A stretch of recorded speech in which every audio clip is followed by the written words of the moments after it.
నమస్తే welcome to of the record. గృహ నిర్మాణ శాఖ మంత్రి ఇంద్రకరణ్ రెడ్డి పనితీరుపై సీఎం తీవ్ర అసంతృప్తితో ఉన్నారా?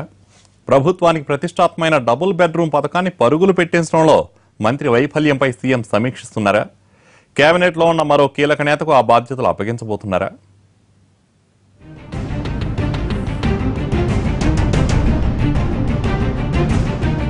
కీలక బాధ్యతలు అప్పగించిన మంత్రి ఇంద్రకరణ్ రెడ్డి న్యాయం చేయలేకపోతున్నారన్న అసంతృప్తితో తెలంగాణ సీఎం కేసీఆర్ ఉన్నారు.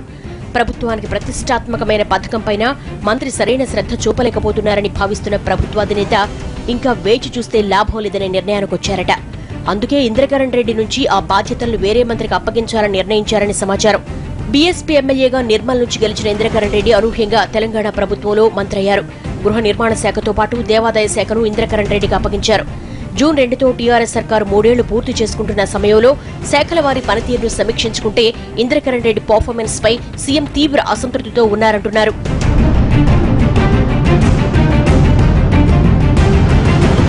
ప్రభుత్వ హామీలో అత్యంత కీలకమైంది డబుల్ బెడ్రూమ్ ఇళ్ల నిర్మాణమే. అయితే 3 ఏళ్లైనా ఆ పథకం నత్తనడకనే సాగుతోంది. మచ్చుతొనకల్లా అక్కడక్కడా కొన్ని పూర్తవడం తప్ప ఈ స్కీమ్ ఆశించిన స్థాయిలో పరుగులు పెట్టడం లేదు. హౌసింగ్ శాఖ పనితీరు బాగాలేదనే అసంతృప్తితో ఉన్న సీఎం కేసీఆర్ ఇదే విషయమై ఈ మధ్య పార్టీ కీలక నేతలతో చర్చించారు. ఫలానా మంత్రికి ఆ శాఖను అప్పగిస్తానని కూడా మనసులో మాట చెప్పేశారు. ఇప్పటికీ ఆ నేతకు కీలక శాఖలు ఉన్నప్పటికీ డబుల్ బెడ్రూమ్ ఇళ్ల నిర్మాణం సర్కారుకు టాప్ ప్రయారిటీ అని సీఎం తేల్చి చెప్పేశారు. దేశవ్యాప్తంగా ప్రశంసలు అందుకున్న డబుల్ బెడ్రూమ్ స్కీమ్ అమల్లో గృహ నిర్మాణ శాఖ పూర్తి స్థాయిలో విఫలమైందని ముఖ్యమంత్రి భావిస్తున్నారు. 1కి 2 సార్లు ఇంద్రకరణ్ రెడ్డికి ఈ విషయాన్ని సమీక్షా సమావేశాల్లో నేరుగా చెప్పినా పనితీరు మెరుగుపడలేదనే అభిప్రాయంతో ఉన్నారు. అధికారులను పరుగులు పెట్టించలేకపోవడం, పథకం పురోగతిపై తరచూ సమీక్షలు నిర్వహించకపోవడం, క్షేత్రస్థాయిలో పర్యటనలు అంతంత మాత్రంగానే ఉండడంతో పూర్తి నివేదికను తెప్పించుకున్నారు సీఎం కేసీఆర్.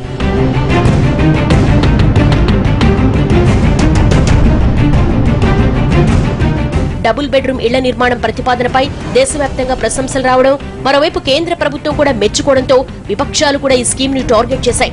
ఇప్పటిదాకా ఎన్ని ఇళ్లు కట్టారు, ఎన్ని జిల్లాలో స్థలాలు ఎంపిక చేశారు అన్న దానిపై తీవ్ర విమర్శలొస్తున్నాయి. ఒక్క హైదరాబాద్ లోనే బేగంపేట, మెదక్ జిల్లా గజ్వేల్ మినహా ఇప్పటిదాకా ఎక్కడా ప్రాజెక్టు నిర్మాణంలో ముందడుగు పడలేదు. మరో 2 ఏళ్లలో ఎన్నికలుండడం, విపక్షాలకు ఎన్నికల అస్త్రంగా ఇది మారొద్దనే ఉద్దేశంతో ఉరుకులు పెట్టించేందుకు కొత్త మంత్రికి అప్పగించడంపై సీఎం మంత్రాలు చేశారు.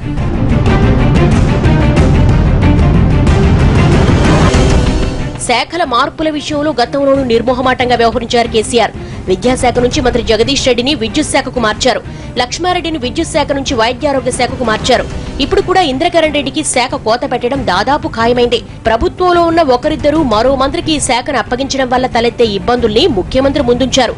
తాత్కాలికంగా ఈ ప్రతిపాదనకు బ్రేక్ పడినా జూన్ 2లోగా కోత తప్పేలా లేదు. సీఎం అంతరంగాన్ని ఇంద్రకరణ్ రెడ్డికి ఇప్పటికే ముఖ్య నేతలు వివరించారని సమాచారం.